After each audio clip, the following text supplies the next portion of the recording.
Hello students, आज हम लोग पढ़ेंगे इलेक्ट्रिक चार्जेस एंड फील्ड्स का जो अगला टॉपिक है इलेक्ट्रिक फील्ड और electric field due to system of charges. देखिए, इसके पहले हम लोग ने जो पढ़ा है वो पढ़ा है इलेक्ट्रिक चार्जेस के बारे में और इलेक्ट्रिक चार्जेस किस तरीके से जो आज हम लोग पढ़ते हैं, जिस फॉर्म में आज उनको हम लोग जानते हैं वो उसका कैसे डेवलपमेंट हुआ ये भी सीखा था। और ये जाना था कि अगर हम लोग के पास दो लाइक चार्जेस हैं तो उनके बीच में लगता है फोर्स ऑफ रिपल्सन। क्लियर। और अनलाइक चार्जेस जब होते हैं तो उस पे लगता है फोर्स ऑफ अट्रैक्शन। क्लियर। अब कुलाम्स लॉ भी हम लोग ने देखा और उसको समझा कि अगर दो लाइक चार्जेस हैं या दो हम लोग के पास सेम नेचर के चार्जेस हैं तो देखो उस पे अट्रैक्शन या रिपल्सन का फोर्स एक्ट होगा, बट कितना होगा वो हमें पता चलता है कुलाम्स लॉ को पढ़कर। तो कुलाम्स लॉ हम लोग का क्या होता है कि अगर दो चार्ज है, एक चार्ज है Q1 और दूसरा चार्ज है Q2 और इन दोनों के बीच में जो शॉर्टेस्ट डिस्टेंस है वो है अगर R, तो ये चार्ज इस पे जो फोर्स एक्ट करेगा वो हो जाएगा F is equal to 1/4πε0 Q1 Q2 upon R square. Clear. ये होता है कुलाम्स लॉ से हमें जो भी पता है हम लोग को। क्लियर। तो अब क्योंकि अगर इधर से देखें कि ये चार्ज इस पे कितना फोर्स लगा रहा है तो वो हम लोग का होगा इसी के बराबर होगा। मैग्नीट्यूड जो होगा फोर्स का वो बराबर ही होगा, बट डायरेक्शन चेंज हो जाएगी। यानी कि ये जो Q1 है ये इस Q2 पर फोर्स लगाएगा इस डायरेक्शन में, क्योंकि सेम नेचर के हैं। देखिए, तो ये इस पे फोर्स लगाएगा, इस तरफ रिपल करेगा इसको इतने मैग्नीट्यूड से, और ये वाला चार्ज इस चार्ज पर फोर्स लगाएगा इस तरफ इतने मैग्नीट्यूड से। ठीक है। तो ये सारी चीजें हम लोग ने पढ़ी थी और फिर उसके बाद हम लोग ने जो इससे रिलेटेड कुछ क्वेश्चंस थे उनको सॉल्व किया था और समझा था कि किस तरीके से कुलाम्स लॉ को यूज करते हैं। तो यहां पर हम लोग का जो भी कॉन्सेप्ट था वो एक छोटा सा पार्ट हम लोग ने कवर कर लिया। अब इसी के आगे बनता है कि देखो, अगर दो चार्ज है हम लोग के पास, ठीक है, और ये चार्ज इस चार्ज पर लगा रहा है फोर्स। ठीक है, ये चार्ज इस चार्ज पर लगा रहा है फोर्स, ये हमें कुलाम्स लॉ से पता चल गया। बट ये चार्ज इस चार्ज पर अगर फोर्स लगा रहा है तो कैसे लगा रहा है? क्लियर। ये चार्ज इस चार्ज पर फोर्स कैसे लगा रहा है, ये चीज। या फिर अगर हम लोग ये माने कि एक चार्ज यहां से हटा दिया जाए तो इस चार्ज का इस जगह पर क्या बचेगा? तो ये कुछ क्वेश्चंस थे जिनको आंसर करने के लिए इलेक्ट्रिक फील्ड का नोशन बनाया गया। ठीक है। और जब हम लोग अभी आगे पढ़ेंगे तो ये भी समझ पे आएगा कि जो इलेक्ट्रिक फील्ड है सिर्फ हम लोग का कोई एक ऐसा मैथमेटिकल कंस्ट्रक्ट या फिर कोई इस तरीके का सिर्फ हमारा एक थॉट नहीं है। ये एक्चुअल में इलेक्ट्रिक फील्ड एग्जिस्ट करती है किसी चार्ज की। ठीक है। अभी भले ही आपको समझ पे ना आ रहा हो कि इलेक्ट्रिक फील्ड का क्या मतलब है, वो अभी मैं एक्सप्लेन करूंगा, बट पहले हमें समझना है कि आखिर क्यों हमें पढ़ना क्यों है। क्लियर। तो अगर आपको कुलाम्स लॉ तक समझ पे आ गया तो उसके आगे क्या था क्वेश्चन ये जनरेट हो रहे थे कि दो चार्जेस हैं हम लोग के, ये चार्ज इस पे फोर्स लगा रहा है तो कैसे लगा रहा है। दूसरा कि अगर मैं इस चार्ज को, एक जो चार्ज रखा था उसको हटा दूं तो इस चार्ज का यहां पर क्या बचेगा, इस चार्ज का यहां पर क्या बचेगा। समझ गए? तो इन क्वेश्चंस को आंसर करने के लिए हम लोग ने इलेक्ट्रिक फील्ड को समझा, जाना, उसको पहले तो एक कह सकते हैं मैथमेटिकल कंस्ट्रक्ट दिया, बट वो जाकर आगे पता चला कि ये सिर्फ एक मैथमेटिकल कंस्ट्रक्ट नहीं है, ये एक्चुअल में एग्जिस्ट करता है। ठीक है। तो देखिए, इलेक्ट्रिक फील्ड की अगर बात करें तो ये कुछ वैसा ही है जैसे कि अगर मैं अपने घर पे बैठा हूं तो मेरे घर पर इन्फ्लुएंस है कि मेरी मर्जी के बगैर कोई मेरे घर पर एंटर नहीं करेगा। होगा कि नहीं होगा? कि मैं अगर अपने घर पे बैठा हूं या किसी जगह पर बैठा हूं तो मेरे चारों तरफ एक रीजन होगा, एक क्षेत्र होगा जिसके अंदर कोई नहीं आ पाएगा बिना मेरी परमिशन के। होगा। अब मैंने उसको परमिशन दी या नहीं दी, वो मेरे तक आ पाया या नहीं आ पाया, वो बात की बात भी हो सकती है। बट अगर वो आ रहा है तो मुझे पता चल जाएगा। बिना मेरी परमिशन का मतलब ये है कि लेट अस सपोज ये आपका घर है, ठीक है, और इस आपके घर पे दरवाजा लगा है, सिंपल सी बात, दरवाजा तो हो गई। अब कोई आया बाहर से और यहां से एंटर किया। जब वो दरवाजे से एंटर कर रहा है तो हो सकता है उसने बेल बजाई हो, दरवाजे की आवाज हुई हो, आपको पता चल गया, आपको पता चल गया। देखिए, आप बैठे इस जगह पर, आप बैठे इस जगह पर हैं, बट कोई दूसरा आया जो कि अभी दरवाजे के पास ही है, फिर भी आपको पता चल गया कि आपके पास कोई आ रहा है। तो ये जो आपके चारों तरफ क्षेत्र है, ठीक है, इसको कहते हैं आपका इन्फ्लुएंस वाला एरिया, ठीक है। जैसे होता है ना कि किसी नेता का अपने चारों तरफ, अपने इलाके पे क्या होता है, इन्फ्लुएंस होता है। वो हर जगह मौजूद नहीं होते, बट उनका क्या होता है, इन्फ्लुएंस होता है। इसी तरीके से अगर इलेक्ट्रिक फील्ड को हम लोग देखें तो चार्ज अगर कोई रखा हुआ है हम लोग के पास, मान लीजिए प्लस क्यू, तो इसके चारों तरफ एक रीजन एग्जिस्ट करता है कि अगर कोई दूसरा चार्ज उस जगह पर लाया जाए तो वो वाला चार्ज जो दूसरा लाया जा रहा है, अगर वो मान लीजिए कि पॉजिटिव नेचर का ही है, तो वो एक फोर्स ऑफ रिपल्सन महसूस करेगा। समझिएगा बात को फिर से, कि अगर हम लोग इलेक्ट्रिक फील्ड की बात करें तो इलेक्ट्रिक फील्ड किसी चार्ज की एक ऐसी फील्ड, एक चारों तरफ की एक ऐसा रीजन होता है, चारों तरफ की बात हो रही है, ठीक है। 3D में उसको इमेजिन करिए कि अगर कोई एक चार्ज है इस जगह पर, तो उसके चारों तरफ वाले रीजन पर उसका ऐसा चारों तरफ का रीजन जहां पर कि अगर हम कोई दूसरा चार्ज लेकर आए तो उस चार्ज पर एक फोर्स फील हो। बात समझे? तो ये होता है इलेक्ट्रिक फील्ड, कि अगर हमें थोड़ा सा उसको विजुलाइज करना है। अब क्योंकि हम लोग की स्टडी जो है वो एक ऐसी सिस्टमैटिक स्टडी है, तो हम लोग को इसको प्रॉपरली पढ़ना है, इसकी डिफिनीशन क्या है, कि इसको हम लोग किस तरीके से मैथमेटिकल फॉर्म में रिप्रेजेंट करते हैं, इसको कैसे बनाया गया, कैसे इसको हम लोग ने क्वांटिफाई करा, ये सारी चीजें अब हमें जाननी है। बट एक पिक्चर के लिए आप बना सकते हैं कि एक चार्ज है, उसका चारों तरफ इन्फ्लुएंस, उसके चारों तरफ का रीजन, जहां पर कि वो क्या करता है, एक इन्फ्लुएंस रखता है दूसरे चार्ज पर जो कि उस रीजन पर आएगा। अब वो इन्फ्लुएंस कैसा होगा, कैसे पता चलेगा? वो जो दूसरा चार्ज आ रहा है उस पर क्या लगेगा, फोर्स लगेगा, या तो रिपल्सन का या तो अट्रैक्शन का। क्लियर? अब देखिए, अगर हम लोग को इलेक्ट्रिक फील्ड ये अच्छी तरीके से समझना है तो हमें क्या करना होगा, कुछ टर्म्स का इस्तेमाल करना होगा ताकि मैं वो टर्म बोलूं और आपको बहुत ढेर सारी चीजें क्लियर हो जाए। क्योंकि हर बार मैं नहीं कह सकता कि इलेक्ट्रिक फील्ड इस चार्ज की, उस चार्ज की, इधर की, उधर की, ऐसे नहीं बोल सकता, ठीक है। तो हमें अब क्या करना होगा, चीजों को कुछ वर्ड्स या टर्मिनोलॉजीज का इस्तेमाल करना होगा जिससे कि वो प्री डिफाइंड हो और आपको समझ पे आ जाए जब भी मैं वो उन शब्दों का इस्तेमाल करूं। और जो मैं अभी बताने वाला हूं इसका आगे बहुत ज्यादा यूज होगा, हर जगह पर यूज होगा जब भी मुझे कुछ एक्सप्लेन करना होगा, ठीक है। तो ध्यान दीजिएगा, मैं दो चीजें बताने वाला हूं, एक है सोर्स चार्ज और दूसरा है टेस्ट चार्ज, ठीक है, दूसरा है टेस्ट चार्ज। तो सोर्स चार्ज क्या होता है और टेस्ट चार्ज क्या होता है, यह समझिए। सोर्स चार्ज वो चार्ज होता है जिसका कि हम लोग इन्फ्लुएंस देखते हैं, ठीक है। और टेस्ट चार्ज वो चार्ज होता है जिसकी हेल्प से हम लोग इन्फ्लुएंस देखते हैं। नहीं समझ पे आया? फिर से बताता हूं।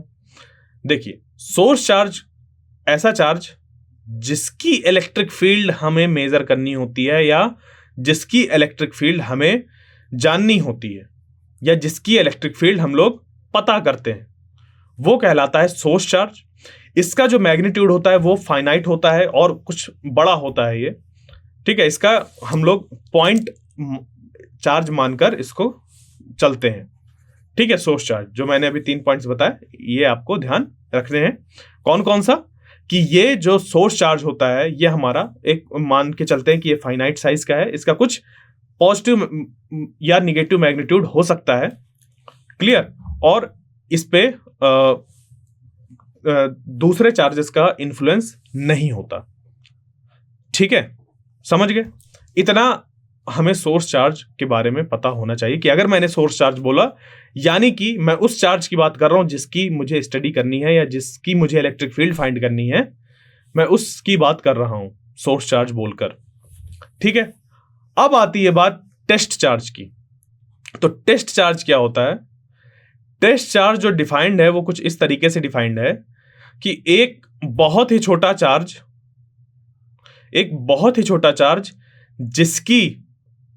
जिसका जो मैग्नीट्यूड है वो यूनिटी है। कितना है? यूनिटी। इसको यूनिट पॉजिटिव टेस्ट चार्ज भी बोलते हैं। ठीक है, तो टेस्ट चार्ज की खासियत ये है कि ये यूनिट मैग्नीट्यूड का है। क्लियर? ये हो गया यूनिट मैग्नीट्यूड का, और इसका जो साइज है वो पॉइंट साइज है। इसकी जो इलेक्ट्रिक फील्ड है, इसकी देखो, क्योंकि ये चार्ज है तो इसकी भी इलेक्ट्रिक फील्ड होगी, तो इसकी जो इलेक्ट्रिक फील्ड है वो ये मानते हैं हम लोग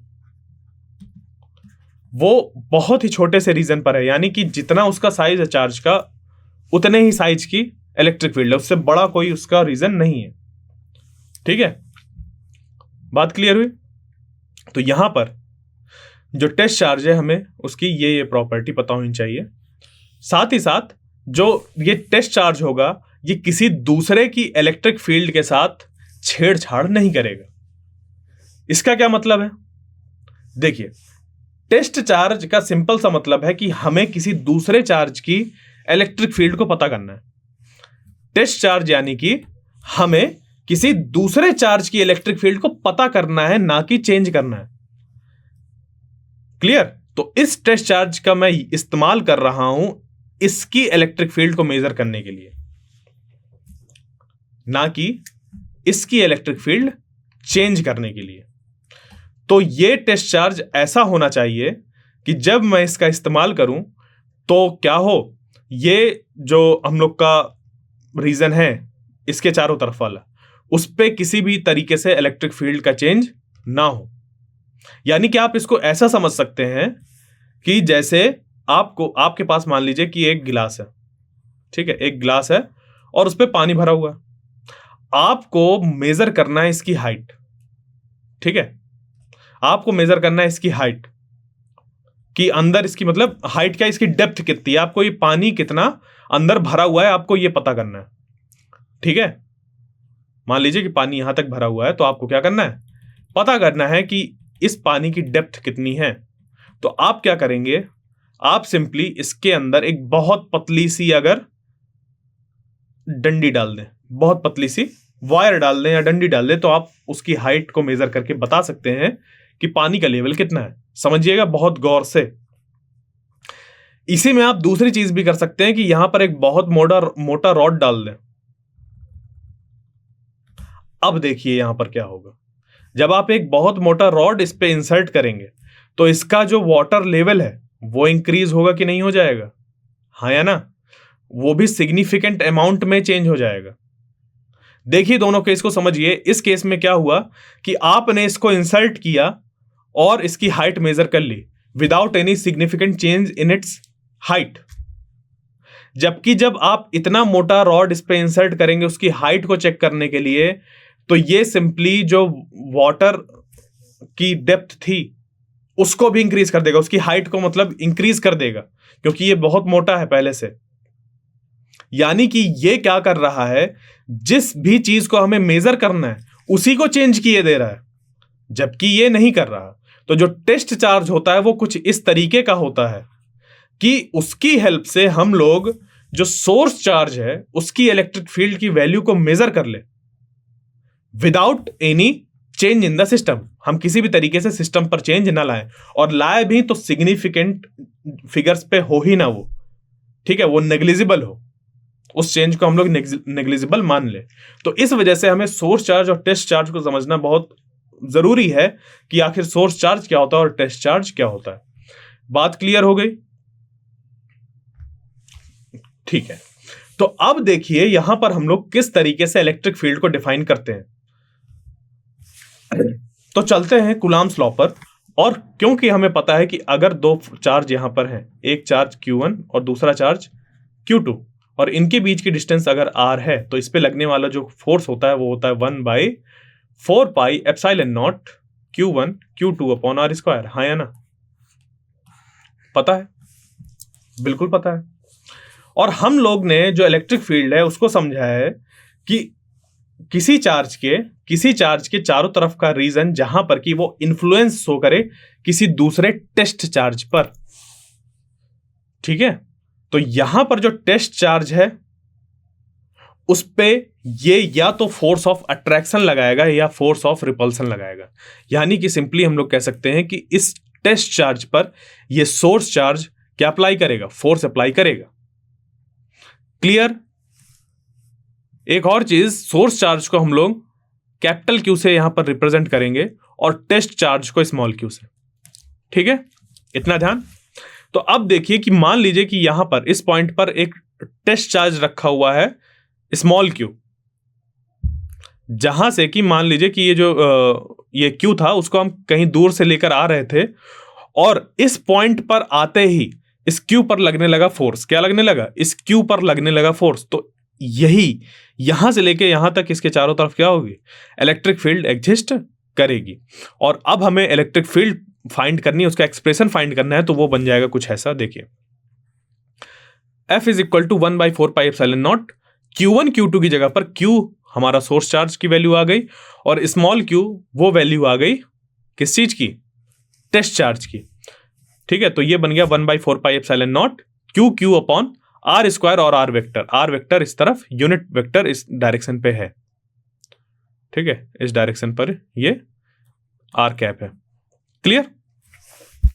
बात समझ पे आई? क्योंकि यहां पर हम इसको भी पॉजिटिव ले रहे हैं और इसको भी पॉजिटिव ले रहे हैं, इस वजह से इस पे जो फोर्स लगेगा वो आउटवर्ड डायरेक्शन पे ही एक्ट होगा।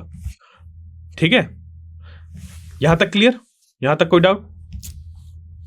अब बढ़ते हैं आगे। फोर्स हमने इसको लिख दिया। अब जो इलेक्ट्रिक फील्ड होती है वो इलेक्ट्रिक फील्ड हम लोग की डिफाइंड है जब इस टेस्ट चार्ज से डिवाइड कर देते हैं किसको? इस फोर्स को। ठीक है, यानी कि F is equal to 1/4 pi epsilon naught capital Q into Q upon r square. ये है, अभी मैं इसका सिर्फ क्या ले रहा हूं? मैग्नीट्यूड। और इस Q से डिवाइड कर दो तो बन जाएगा F/Q is equal to 1/4 pi epsilon naught capital Q upon r square. ठीक है, और यहां पर हमें लिमिट Q टेंडिंग टू 0 लेना होता है। अब इसका क्या मतलब होता है अभी हम लोग समझेंगे इसको। लिमिट Q टेंडिंग टू 0 का क्या मतलब है? ठीक है, अभी मैं इसको समझा भी चुका हूं, बट फिर भी मुझे एक बार उस पॉइंट को बताना होगा कि इसका क्या मतलब है। ठीक है, तो यहां से ये डिफाइंड हो जाता है हम लोग का इलेक्ट्रिक फील्ड। यानी कि अगर मैं पूछूं कि किसी चार्ज Q की इलेक्ट्रिक फील्ड r डिस्टेंस पे कितनी है, यानी कि किसी चार्ज Q की r डिस्टेंस पे इलेक्ट्रिक फील्ड कितनी है, वो बन जाएगा क्या हम लोग का? E is equal to 1/4 pi epsilon naught Q upon r square. ठीक है, और ये जो यूनिट वेक्टर है वो रिप्रेजेंट होगा इसको, ये जो इलेक्ट्रिक फील्ड है इसकी डायरेक्शन को रिप्रेजेंट करने के लिए।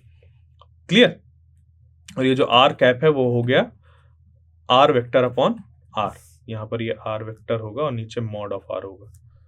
ठीक है, ये चीज। तो यहां से हम लोग का जो इलेक्ट्रिक फील्ड है वो डिफाइंड हो गया।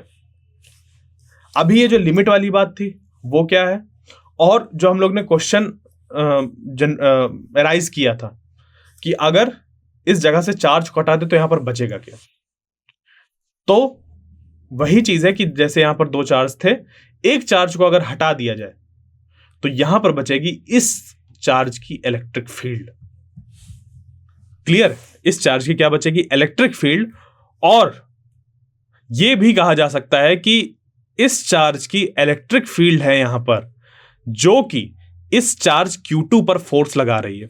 तो वो जो दो क्वेश्चन हम लोग के राइज हो रहे थे कि ये चार्ज इस चार्ज पर फोर्स कैसे लगा रहा है और अगर इस चार्ज को यहां से हटा दिया जाए तो क्या बचेगा, वो दोनों इलेक्ट्रिक फील्ड मानने से हमारा जो हो वो आंसर मिल रहा है कि अगर इस चार्ज को यहां से हटा दिया जाए तो इस चार्ज की इस पॉइंट पर है इलेक्ट्रिक फील्ड, और जब इस पॉइंट पर किसी दूसरे चार्ज Q2 को रखा जाएगा तो इस चार्ज Q2 पर फोर्स लगेगा दिस मच।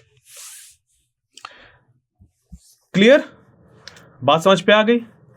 अब बात करते हैं ये इलेक्ट्रिक फील्ड क्या एक्सप्रेशन है, वो तो आपको समझ पे आ गया, बट ये देखते हैं कि ये जो एक्सप्रेशन है वो आखिर क्यों इस तरीके से एक चार्ज को डिवाइड करके बनाया गया है।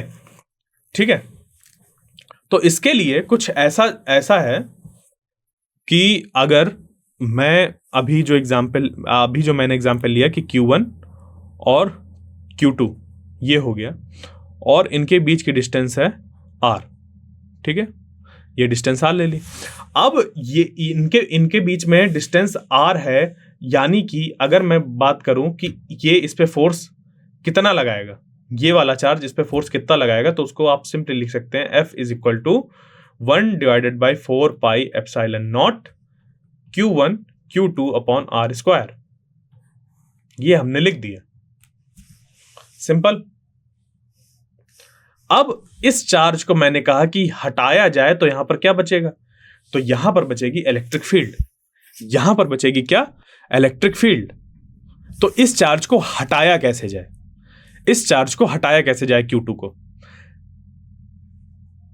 देखिए यहां पर अगर दो टॉफी रखी हो, एक टॉफी इधर और दूसरी टॉफी इधर, और आपसे कह दिया जाए एक टॉफी हटा दीजिए, तो आप क्या करेंगे, एक टॉफी को उठा लेंगे, या दो टॉफी ऐसे जोड़ के रखी गई हो तो एक टॉफी को आप क्या करेंगे, घटा देंगे, सिंपली यही तो करेंगे। तो सेम चीज यहां पर देखिए,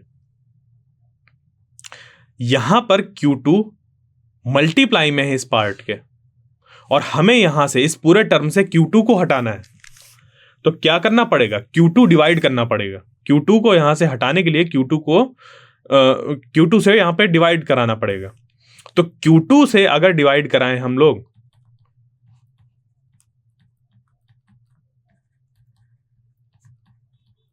Q2 से अगर हम लोग यहां पर डिवाइड कराएं तो देखिए Q2 से डिवाइड सिर्फ इस तरफ नहीं, हमें दोनों तरफ कराना पड़ेगा, वरना जो इस पूरे एक्सप्रेशन की वैल्यू है वो चेंज हो जाएगी।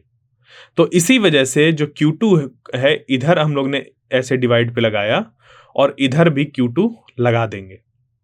अगर इसी को मैं Q1 को क्या मान लूं, कैपिटल Q, और यहां पर जो रखा हुआ था उसको मान लूं स्मॉल q, तो इसी एक्सप्रेशन को मैं लिख सकता हूं F डिवाइडेड बाई, हमने क्या किया, Q2 को रिप्लेस कर दिया Q से, और Q1 को रिप्लेस कर दिया कैपिटल Q से। तो ये बन जाएगा F divided by Q is equal to 1 by 4 pi epsilon naught capital Q divided, और यहां पर स्मॉल q है, और R स्क्वायर और डिवाइडेड बाई Q। यही बना, हाँ है ना।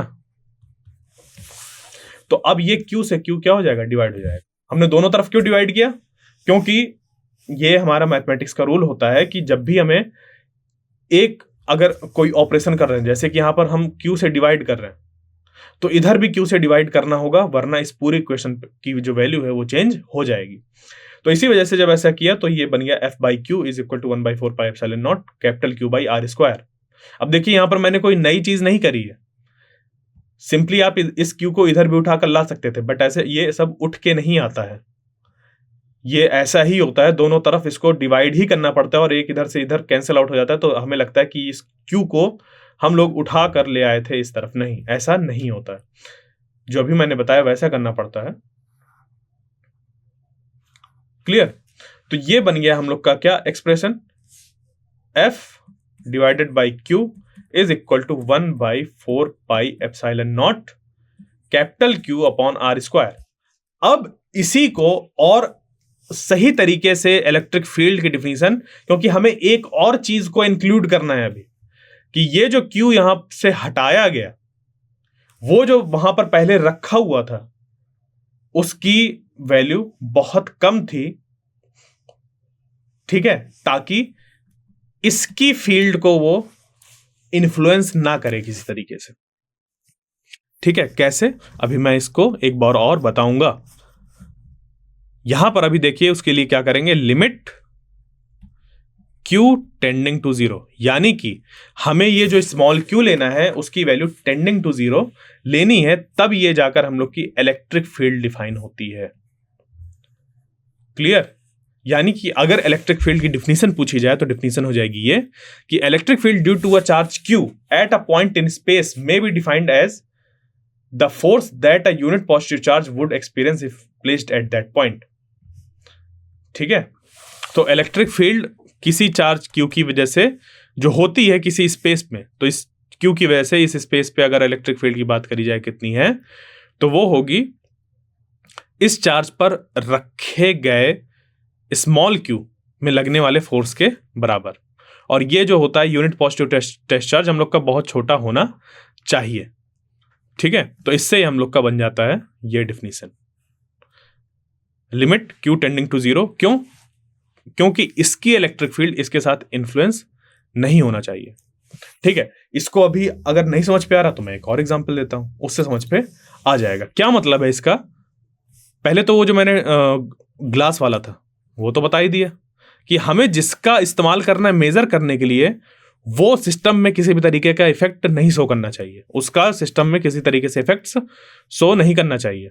यानी कि हमें रॉड इतनी पतली रखनी है, हमें इतनी पतली रखनी है कि उसका रेडियस टेंडिंग टू जीरो हो जाए, या मतलब इसकी बात करें कि जो रॉड है, रॉड बड़ी थिन हो, तो हमें कुछ तो टेंडिंग टू जीरो करना पड़ेगा, यानी थिकनेस बोल सकते हैं, तो थिकनेस टेंडिंग टू जीरो करना पड़ेगा। ऐसा नहीं हो कि रॉड बड़ी सी थिक हो तो वाटर लेवल ही राइज कर जाए, वाटर लेवल जो है इसका वाटर लेवल ही राइज कर जाए, तो फिर क्या ही पता चलेगा हमें।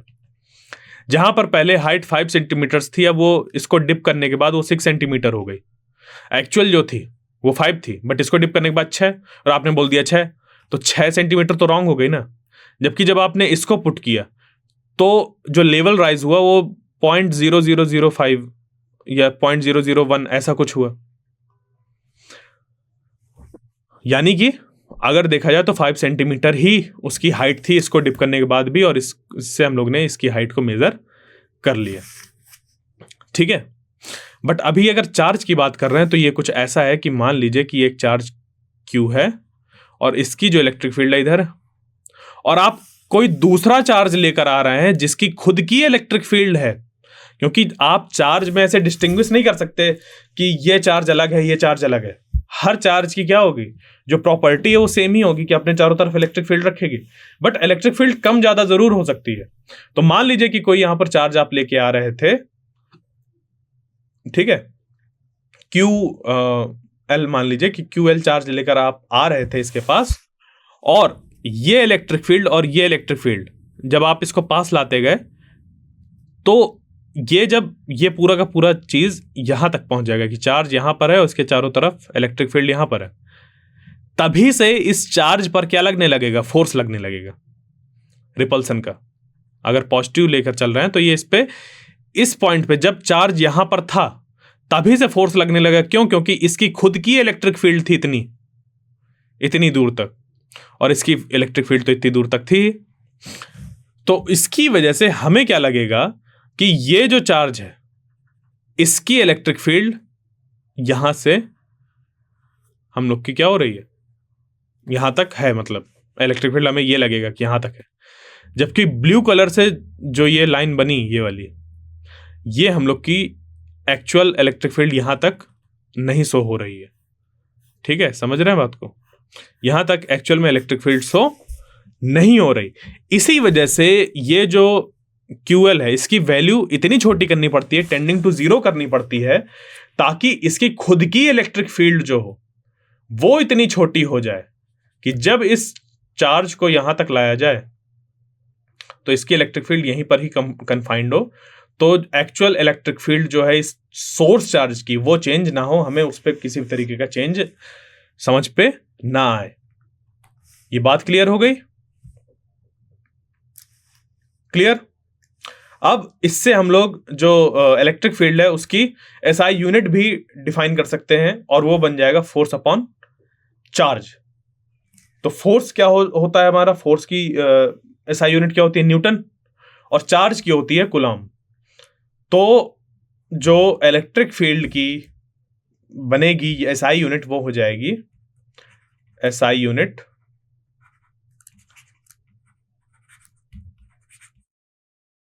सिंपली आपको ये देखिए एसआई यूनिट वगैरह या डेरिवेशन आपको याद नहीं करने होते हैं, उनको सीखना होता है, कनेक्ट करना होता है। जो भी आपने एक बार सीख लिया उससे चीजों को कनेक्ट करना होता है। देखिए मैंने कुलाम्स लॉ से कनेक्ट करके ये इलेक्ट्रिक फील्ड को बताया, क्योंकि डिफाइंड ही कुछ वैसा ही है ये। तो एसआई यूनिट ऑफ ई जो होती है वो हो जाएगी न्यूटन पर कूलाम। आपको अगर एक बार कुलाम्स लॉ पता चल गया, वहां से आप क्या कर सकते हैं, बाकी चीजों को कनेक्ट करते हुए बढ़ सकते हैं आगे। तो ये न्यूटन पर कूलाम हम लोग की इलेक्ट्रिक फील्ड की एसआई यूनिट है। एक और एसआई यूनिट होती है इसकी, जो कि हम लोग जब इसका चैप्टर 2 पढ़ेंगे, ठीक है, इलेक्ट्रिक पोटेंशियल के बारे में जब पढ़ेंगे, जब उसको जान लेंगे तब जाकर फिर एक और यूनिट को इंट्रोड्यूस करेंगे। बट अभी फिलहाल के लिए हमें डिफिनीशन पता होनी चाहिए इलेक्ट्रिक फील्ड की, उसका एक्सप्रेशन पता होना चाहिए। और ये जो एक्सप्रेशन है उसको आगे हम लोग ऐसे लिख सकते हैं 1/4πε0 Q/r²। ठीक है, यहां तक हमें चीजें जाननी जरूरी है। डिफिनीशन, उसका एक्सप्रेशन, उसकी क्या क्या इंपॉर्टेंट पॉइंट्स हैं, ये सब भी कुछ। ठीक है, तो अब ये जो इलेक्ट्रिक फील्ड है उसकी क्या क्या प्रॉपर्टी होती हैं वो हम लोग अब जानेंगे। तो देखिए इलेक्ट्रिक फील्ड एग्जिस्ट करती है at every point in 3 dimensional space. यानी कि अगर कोई एक चार्ज है, अगर कोई एक चार्ज Q है, तो जो इलेक्ट्रिक फील्ड होगी उसके चारों तरफ 3D में होगी। ऐसा नहीं होगा कि जैसे कि मैं अगर पेपर में ड्रॉ कर रहा हूं इस तरीके का कि इसके चारों तरफ इलेक्ट्रिक फील्ड है, तो एक 2D है, प्लेन में है, सिर्फ ऐसा नहीं है। सिर्फ यहां तक इलेक्ट्रिक फील्ड नहीं है, इलेक्ट्रिक फील्ड इसके पूरे चारों तरफ मौजूद है। ठीक है, इलेक्ट्रिक फील्ड इसके कैसे है, चारों तरफ मौजूद है, एक स्फीयर जैसा से फॉर्म कर रही है। अगर एक पॉइंट चार्ज की बात करें, अगर एक पॉइंट चार्ज के इलेक्ट्रिक फील्ड की बात करें, तो वो उसके चारों तरफ एक 3 डायमेंशनल स्पेस में मौजूद होती है। क्लियर? आगे बढ़ते हैं और देखते हैं एक पॉजिटिव चार्ज की वजह से उसकी इलेक्ट्रिक फील्ड कैसी होती है, उसको समझते हैं। तो देखिए अगर एक पॉजिटिव चार्ज की बात करें तो सिंपली वापस चलते हैं कि जो इलेक्ट्रिक फील्ड है किसी भी चार्ज की कैसे डिफाइंड होती है। तो इलेक्ट्रिक फील्ड किसी भी चार्ज की जो डिफाइंड है वो है force per unit test charge, force per unit test charge in the limit Q tending to 0। ठीक है, तो ये होता है हम लोग का electric field due to source charge. Source charge की वजह से इलेक्ट्रिक फील्ड। तो देखो यहाँ पे हमने अगर सोर्स चार्ज बना दिया, ये Q सोर्स चार्ज एक ऐसे बनाया, तो इस सोर्स चार्ज की इलेक्ट्रिक फील्ड कितनी होगी वो हमें बताना है। तो इसके लिए हम लोग क्या करेंगे, इसके लिए एक सबसे पहले एक जो चार्ज है उसको कंसीडर करिए, फिर एक टेस्ट चार्ज को लाइए किसी पॉइंट पर। अब जैसे इस टेस्ट चार्ज को हम किसी पॉइंट पर लाएंगे, ठीक है, कुछ डिस्टेंस पे ऐसे लाएंगे, तो ये टेस्ट चार्ज क्या महसूस करेगा, एक फोर्स ऑफ रिपल्सन महसूस करेगा। और इस अब क्योंकि ये पॉजिटिव है और जो टेस्ट चार्ज ला रहे हैं, टेस्ट चार्ज हमेशा पॉजिटिव होता है, ये ध्यान दीजिएगा। टेस्ट चार्ज हमेशा क्या होता है, यूनिट पॉजिटिव टेस्ट चार्ज बोलते हैं उसको, तो हमेशा पॉजिटिव होता है टेस्ट चार्ज।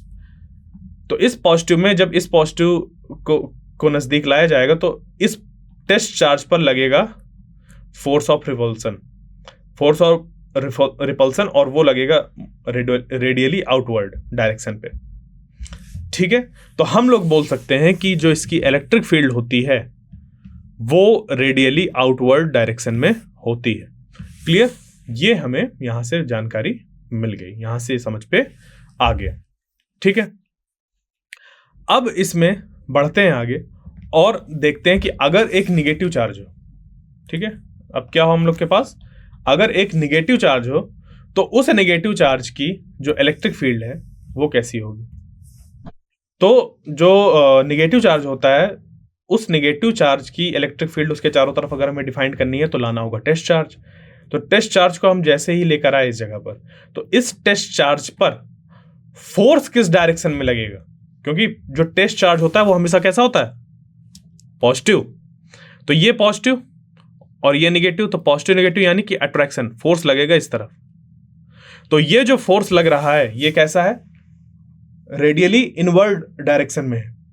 ठीक है, और ये जो फोर्स है इसी की डायरेक्शन में इसकी इलेक्ट्रिक फील्ड होगी।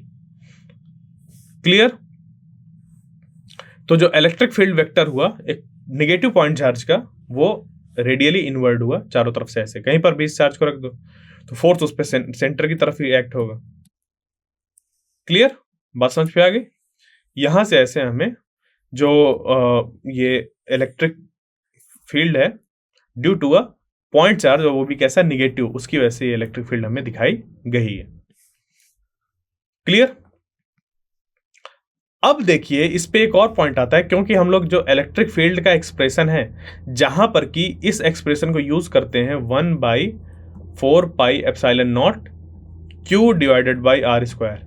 इसका अगर हम लोग यूज करते हैं तो कब यूज करते हैं, कैसे यूज करते हैं? ये जो इलेक्ट्रिक फील्ड है ये हमारी ऐसे पता करते हैं कि अगर कोई एक चार्ज Q है और R डिस्टेंस पे हमें इलेक्ट्रिक फील्ड को फाइंड करना है, तो ये सिंपली से ये हो जाएगा कि ये चार्ज है Q और R डिस्टेंस यहां से कुछ है, और इस चार्ज Q की वजह से इस पॉइंट पर जो इलेक्ट्रिक फील्ड का मैग्नीट्यूड होगा वो इतना होगा। और डायरेक्शन कैसे पता चलेगी? डायरेक्शन हमें सिंपली ये पता चलेगी कि अगर ये देखो पॉजिटिव है, पॉजिटिव चार्ज है, तो यानी कि जो टेस्ट चार्ज यहां पर रखा जाएगा वो भी पॉजिटिव डायरेक्शन का होगा, मतलब पॉजिटिव नेचर का होगा। उसकी वजह से पॉजिटिव पॉजिटिव में लगेगा एक रिपल्सिव फोर्स, और ये इस तरफ आउटवर्ड डायरेक्शन में ऐसे होगा। क्लियर? अब देखिए आगे, यहां पर लिखा हुआ है the magnitude of electric field at equal distance from the charge Q is same. तो देखिए ये जो चार्ज Q है, जैसे हम लोग का इस जगह पर, ये जैसे ऊपर चार्ज Q दिया हुआ है, और इस चार्ज पर क्या चीज दी है कि अगर हम लोग ने माना कि ये चार्ज Q है और इस पे पॉइंट कंसीडर किए इधर इधर इधर इधर इधर इधर इधर और इधर, ठीक है, ये हम लोग ने लेटर सपोज ऐसे पॉइंट कंसीडर किए। अब ये जो पॉइंट्स हैं ये अगर सेम डिस्टेंस पे हैं चारों तरफ, यानी कि R डिस्टेंस इधर, R डिस्टेंस इधर, R डिस्टेंस इधर, इधर भी R, इधर भी R, इधर भी R, इधर भी R, इधर भी, तो इधर चारों तरफ अगर हम लोग R डिस्टेंस पे ये पॉइंट को चूज किए हैं, तो हर एक पॉइंट पर जो इलेक्ट्रिक फील्ड होगी इस Q की वजह से वो सेम होगी। क्यों होगी? क्योंकि इलेक्ट्रिक फील्ड के एक्सप्रेशन को अगर आप लोग देखें तो ये लिखा हुआ है 1/4πε0 Q अपॉन R स्क्वायर, ये तो कांस्टेंट है, और हमने क्योंकि एक चार्ज को भी फिक्स रखा, उसके चारों तरफ देख रहे हैं, तो ये भी इस केस के लिए कांस्टेंट हो जाएगा, यानी कि जो इलेक्ट्रिक फील्ड बची वो वेरी कर रही है 1/R स्क्वायर के साथ, यानी कि जैसे जैसे R बढ़ेगा वैसे वैसे जो इलेक्ट्रिक फील्ड है वो घटती जाएगी। बट अगर R को भी कांस्टेंट रख दिया, बोला ना इस पे एट इक्वल डिस्टेंस अगर बोल कर दें, तो इलेक्ट्रिक फील्ड क्या हो जाएगी? पूरी तरीके से कांस्टेंट हो जाएगी या फिर सेम हो जाएगी। यानी कि इस पॉइंट पर, इस पॉइंट पर, इस पॉइंट पर, इस पॉइंट पर, इस पॉइंट पर, इन सारे पॉइंट पर जो इलेक्ट्रिक फील्ड की वैल्यू है वो है सेम। वो कैसी है? सेम है। क्लियर यहां तक बात? इसको अब हम लोग क्या करें, अगर एक इस पे एक क्वेश्चन को सॉल्व करें तो हमें आसानी से समझ पे आएगा कि यहां पर क्या चीज हो रही है। तो लेट अस सपोज कि आपके पास क्या है, एक चार्ज है, ठीक, और उस चार्ज की जो वैल्यू है वो है 4 माइक्रोकूलम। क्लियर? अब हमें इस 4 माइक्रोकूलम की वजह से बताना है 2 मीटर डिस्टेंस पे कि इलेक्ट्रिक फील्ड कितनी होगी, ये हम लोग को बताना है। तो 2 मीटर यानी कि ये हो गया R और ये हो गया कैपिटल Q। अब हमें इस चार्ज की वजह से बताना है इस पॉइंट पर इलेक्ट्रिक फील्ड। तो सिंपली हम लोग इलेक्ट्रिक फील्ड का फॉर्मूला जानते हैं, E is equal to 1/4πε0 Q upon R square.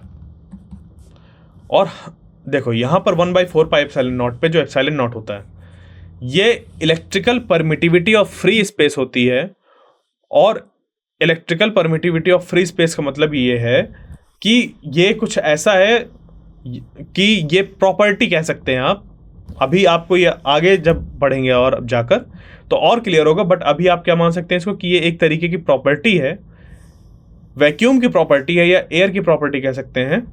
Air, particularly air की बात नहीं हो रही, वो हम उस तरीके से बात कर रहे हैं जब वैक्यूम और एयर को हम लोग कंपेरेबल बोलते हैं। वैक्यूम को एयर से हर तरीके से कंपेयर नहीं कर सकते हैं, या उसको हर हमेशा कंपेरेबल नहीं बोलेंगे। हम तब बोल रहे हैं जैसे कि कभी रिफ्रैक्टिव इंडेक्स के केस में बोलते हैं, या फिर ये बोलते हैं कि उस पर कोई मीडियम है या नहीं। तो क्योंकि वो बहुत ही रेयर मीडियम होता है, इस वजह से ये मानकर चलते हैं कि जो एयर है और जो वैक्यूम है वो सेम तरीके की प्रॉपर्टी एग्जिबिट कर रहे हैं।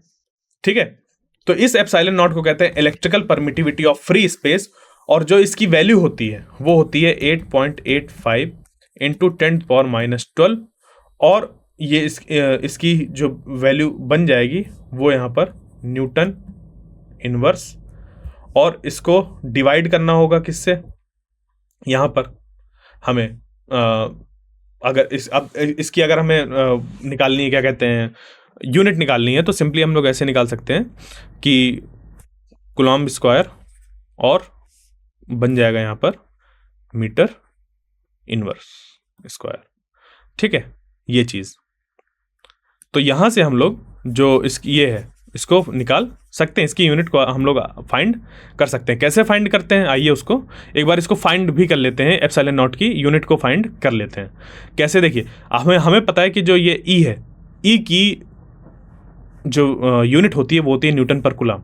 तो ई की जगह पर रख दीजिए न्यूटन पर कूलम, और 1/4 पाई एप्सिलॉन, जो इस पे जो 1/4 पाई है इसका कोई मीनिंग नहीं है, और हमें जो यूनिट बतानी है वो बतानी है SI ऑफ एप्सिलॉन नॉट। ये हमें पता करना है, SI unit of epsilon not. Q होता है कूलम, और जो R स्क्वायर है वो होता है मीटर स्क्वायर। तो इसको ले जाइए ऊपर, इसको नीचे ले आइए डिवाइड पे, तो बन जाएगा SI unit of epsilon not. यहाँ पर बन जाएगा ये C ऊपर मल्टीप्लाई होकर C स्क्वायर, और नीचे N, और यहाँ पर मीटर स्क्वायर। यानी कि इसकी जो यूनिट बनी वो हो गई newton inverse coulomb square metre inverse square. तो इसको अगर हम लोग रखें तो ये इसकी यूनिट बन जाएगी न्यूटन इनवर्स और coulomb square metre -2 m-2। Clear, बात समझ पे आई? ये हम लोग ने निकाल लिया। अब देखिए इस पे क्या होगा। और एक चीज हम लोग जानते हैं, 1/4 पाई एप्सिलॉन नॉट, इस पूरे की वैल्यू जो होती है वो होती है 9 × 10⁹ न्यूटन, और यहां पर हम लोग का बन जाएगा metre square divided by coulomb square. ठीक है, तो इसकी पूरी हम लोग डायरेक्ट यहां पर वैल्यू अगर रख दें तो ये जो पूरी वैल्यू है वो हो जाएगी 9 × 10⁹ ये हुआ। अब इसके बाद यहां पर newton metre square divided by coulomb square, और जो चार्ज है कितना दिया हुआ है 4 माइक्रो कूलम्ब, तो 4 इंटू माइक्रो क्या होता है, माइक्रो एक मल्टीप्लायर है जिसकी वैल्यू होती है 10⁻⁻6, सिर्फ और सिर्फ 10⁻⁻6। ठीक है, म्यू। तो ये हो गया 10⁻⁻6, और यहां पर लिख जाएगा कूलम्ब। फिर उसके बाद डिस्टेंस कितनी है यहाँ पर इस पॉइंट से और इसके बीच में, इस पी पॉइंट और इसके बीच में 2, यानी कि 2 का स्क्वायर, वो भी 2 मीटर का स्क्वायर। ठीक है, तो जब ऐसा किया तो ये क्या बन गया, निकलकर 9 × 10⁹ और यहां पर जो मीटर स्क्वायर है इस मीटर स्क्वायर से कैंसिल आउट हो जाएगा, और 2 का स्क्वायर हो जाएगा 4, 2 का स्क्वायर हो जाएगा 4, यानी कि अगर मैं इसको सिंपली लिख दूं तो ये हो जाएगा 4 × 10⁻⁻6। क्लियर, और ये हो गया 4 मीटर स्क्वायर। और ऊपर जो यूनिट्स थी वो सब क्या था, newton metre square divided by C square, और यहाँ पर ये जो हम लोग का बना है ये 4 × 10⁻⁻6। ठीक है, तो यहाँ पर ये माइक्रो कूलम्ब होगा, तो माइक्रो का आ गया 10⁻⁻6 और कूलम्ब का C आ जाएगा। क्लियर, तो जब हम लोग ने ये पुट कर दिया यहाँ पर क्या बन गया, अब देखो मीटर स्क्वायर से मीटर स्क्वायर कैंसिल हो गया, एक सी से एक सी कैंसिल हो गया, बचा सिर्फ एक सी, और ये सी हट गया, ये मीटर स्क्वायर हट गया, बचा सिर्फ न्यूटन पर कूलम। ठीक, अब इस पे 4 से 4 क्या हो जाएगा, माइनस कर देंगे, और उसके बाद फिर यहाँ पर क्या बन जाएगा, इसको सॉल्व कर लेंगे सिंपली से। ये बचा 9 इंटू 10⁻³ न्यूटन पर कूलम। ये निकल कर आ गई इलेक्ट्रिक फील्ड की वैल्यू इस चार्ज की वजह से इस पॉइंट पी पर। क्लियर? और ये पॉइंट कितना दूर है, यहां से ये 2 मीटर्स डिस्टेंस पर है। क्लियर? बात समझ पे आई? तो अब यहां पर क्या होगा कि ये जो है यहां पर पूरा एक्सप्रेशन हम लोग का, इस जगह पर क्या बन गया, ये चार्ज है, इस चार्ज की वजह से इस पॉइंट पर हम लोग ने इलेक्ट्रिक फील्ड फाइंड कर ली, ये हमें पता चल गया। बट क्या हमेशा एक ही चार्ज मौजूद होगा? क्या ऐसा है? बताइए, क्या हमेशा एक ही चार्ज किसी जगह पर मौजूद होगा? क्या एक से ज्यादा चार्ज नहीं हो सकते? बिल्कुल हो सकते हैं। तो अगर एक से ज्यादा चार्ज हुए किसी जगह पर, तो फिर किसी पॉइंट पी पर इलेक्ट्रिक फील्ड हम कैसे फाइंड करेंगे, वो कैसे हमें निकालना है, वो हमें आगे जो आने वाला टॉपिक है उस पे हमें पता करना है। ठीक है? तो अब क्या करेंगे हम लोग कि ये जो पूरा का पूरा है, ठीक है, इसको हमें सिंपली लेकर चलना है कहां पर, अपना जो भी हम लोगों ने सीखा है उसको एक्सटेंड करना है। कहां तक ले जाना है? मल्टीपल चार्जेस तक।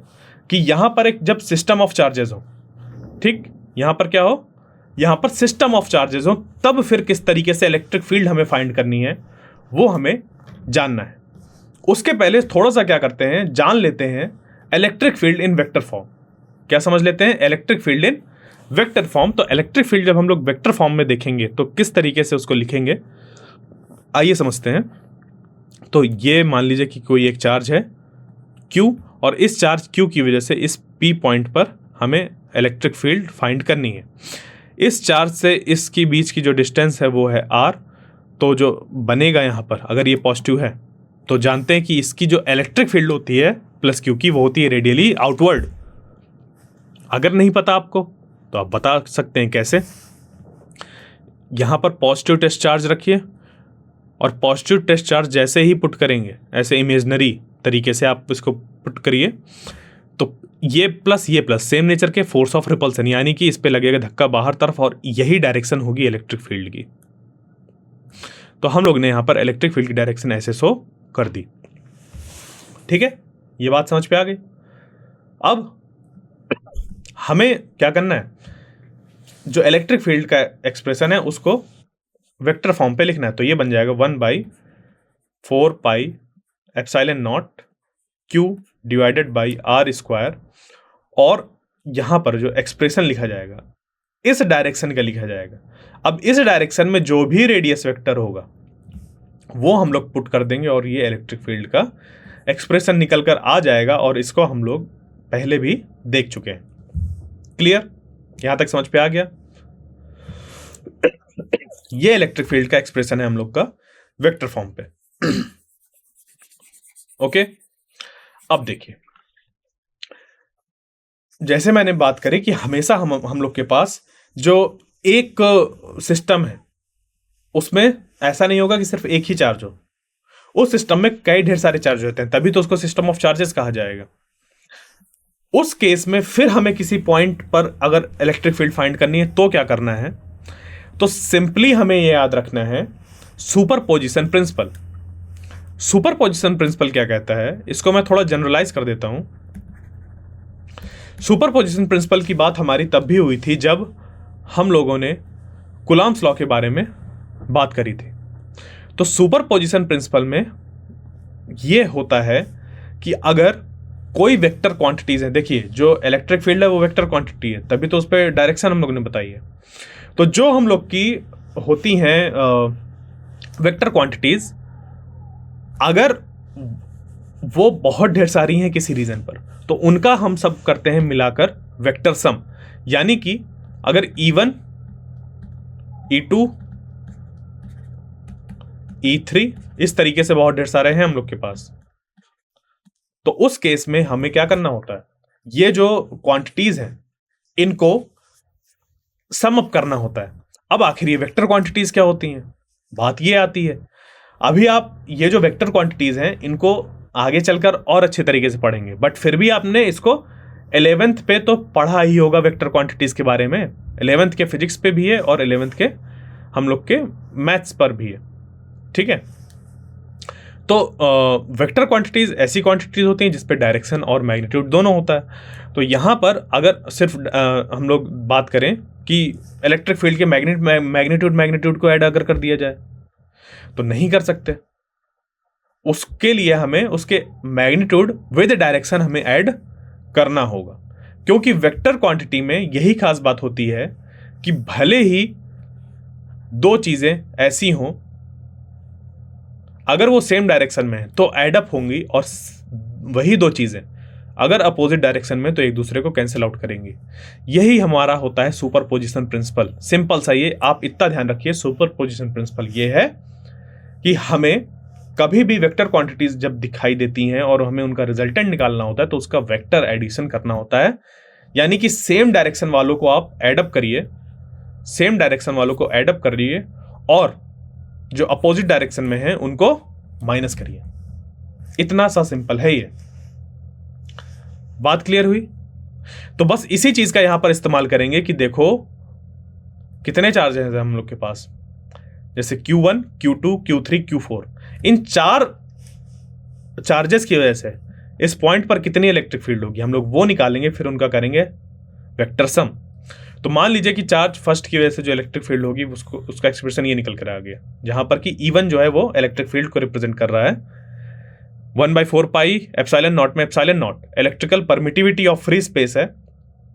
Q1 इस चार्ज Q की वैल्यू है, और जो R1P है ये इस चार्ज 1 और इस पॉइंट P के बीच की डिस्टेंस है, जिसको कि हमने ऐसे रखा।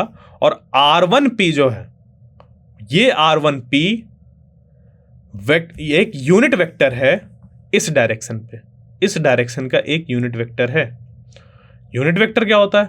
यूनिट वेक्टर का मतलब होता है कि एक ऐसा एरो जो कि सिर्फ यूनिट साइज का होता है और डायरेक्शन बताने के काम आता है। क्लियर? यानी कि आप ऐसा समझ सकते हैं कि कोई है इंसान जो बैठा हुआ है, बट वो बोल नहीं सकता। वो क्या करेगा? सिर्फ और सिर्फ अगर उसके पास एक छोटी सी लकड़ी उसको दे दी जाए, तो उससे पूछा जाए कि ये वाला इन लोग का घर किधर है, मान लीजिए कोई नाम ले लिया, बोल दिया कि इनका घर किधर है, तो वो क्या करेंगे? ऐसे उंगली जो डंडी है उसको ऐसे उठा देंगे, कहेंगे ये है। या फिर मान लीजिए डंडी भी नहीं है, वो क्या करेंगे? वो सिर्फ ऐसे उंगली से इशारा कर देंगे इस तरफ, इस तरफ। वो एग्जैक्ट ये नहीं बता रहे कि कितना दूर है। समझिए बात को। अगर किसी की तरफ हमने ऐसे उंगली करके बताया कि ये उस डायरेक्शन में है, तो हम लोग कभी ये नहीं बताएंगे कि कितना दूर है, ठीक है। हम उस पर बात करेंगे कि इस डायरेक्शन पे, ठीक है। मैंने उंगली बताया, उंगली से इशारा किया, जैसे मान लीजिए ऊपर पंखा है, मैंने पंखे की तरफ इशारा कर दिया, तो पंखे से मैंने कह दिया कि इस पंखे को चालू करिए, ठीक है। तो इस पंखे को अगर चालू करना है तो मैं क्या इशारा करूंगा? ये पंखा है, ये मैंने इशारा कर दिया इस तरफ, इसको चालू करिए, ये ऐसे मैंने इशारा कर दिया। क्या मैंने ये बताया कि वो पंखा कितना दूर है?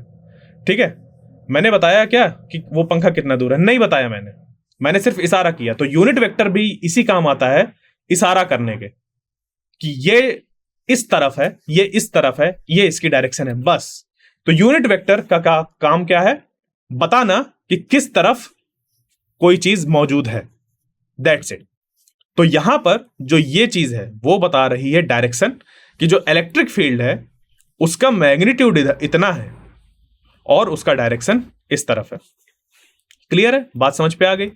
तो इसी तरीके से हम लोग ने क्या किया, जो दूसरी चार्ज की वजह से इलेक्ट्रिक फील्ड है उसको लिखा, तीसरे की वजह से लिखेंगे, चौथे की वजह से लिखेंगे, और उनका फिर कर देंगे सबका वेक्टर सम। देखिए वेक्टर सम में क्या करते हैं, सिंपली जो रिजल्टेंट इलेक्ट्रिक फील्ड होगी वो बराबर होगी पहले वाली इलेक्ट्रिक फील्ड विद, यहां पर वेक्टर है, ये बोल्ड लेटर्स में लिखा है, तो इलेक्ट्रिक वेक्टर यहां पर लिखा हुआ है, ये इस तरीके से इसका दूसरे वाले की वजह से तीसरा, चौथा, पांचवा ऐसे करते करते EN तक हो जाएगा। इन सब का एक्सप्रेशन जो है वो हम लोग यहाँ पर लिखेंगे। तो E1 का हो जाएगा 1/4πε0 Q1 अपॉन R1P यानी कि इसका और इसके ये जो P पॉइंट है इसके बीच की डिस्टेंस, तो 1/4πε0 Q1 अपॉन R1P स्क्वायर, और यहाँ पर ये यूनिट वेक्टर इस डायरेक्शन में R1P यानी कि R1P यूनिट वेक्टर इस डायरेक्शन की बात कर रहा है सिर्फ। क्लियर? फिर 1/4πε0 Q2 अपॉन R2P स्क्वायर, और यहाँ पर R कैप 2P, ये भी यूनिट वेक्टर बता रहा है ये वाला 2P, 2 से P की तरफ, तो ये बनेगा ये। इसी तरीके से R3P बनेगा इधर इस डायरेक्शन पे, 4P 5P सब ऐसे बनते जाएंगे अप टू N तक, RNP ऐसे करेंगे, और फिर 1/4πε0 कॉमन आ जाएगा, और अंदर हम लोग के बचेगा कितना, देखिए 1/4πε0 कॉमन अगर आ गया तो यहां पर हम लोग के बचेगा अंदर Q1 upon R1P square 1P, फिर उस यहां पर 2 नहीं, यहां पर P होगा, और फिर उसके बाद इसी तरीके से Q2 अपॉन R2P स्क्वायर और R2P cap plus Q3 upon R3P square और R3P dot dot dot QN upon RNP square. इस तरीके से करते करते यहां पर हम लोग का पूरा जो ये एक्सप्रेशन है, अब क्योंकि इसको जब हम लोग ने ऐसे लिखा तो ये बड़ा दिख रहा है, इसको हम लोग और शॉर्ट में कर सकते हैं और समेशन लगा सकते हैं, जहां पर ये जो 1 2 3 जो चीजें चेंज हो रही हैं, बाकी तो सब फिक्स है ना। देखिए यहां पर इस पूरे एक्सप्रेशन और इस पूरे एक्सप्रेशन में अंतर क्या है, यहां पर हर जहां पर 1 है वहां यहां पर 2 हो रहा है, और वहीं पर यहां पर 3 हो रहा है। तो हम लोग ने क्या किया, जहां जहां जो चीजें चेंज हो रही हैं वहां पर लिख दिया I और समेशन लगा दिया from I equal to 1 to N, यानी कि 1/4πε0। अब इसके अंदर जब मैं I इक्वल टू 1 रखूंगा तो ये वाला एक्सप्रेशन मिल जाएगा Q1 अपॉन R1P स्क्वायर,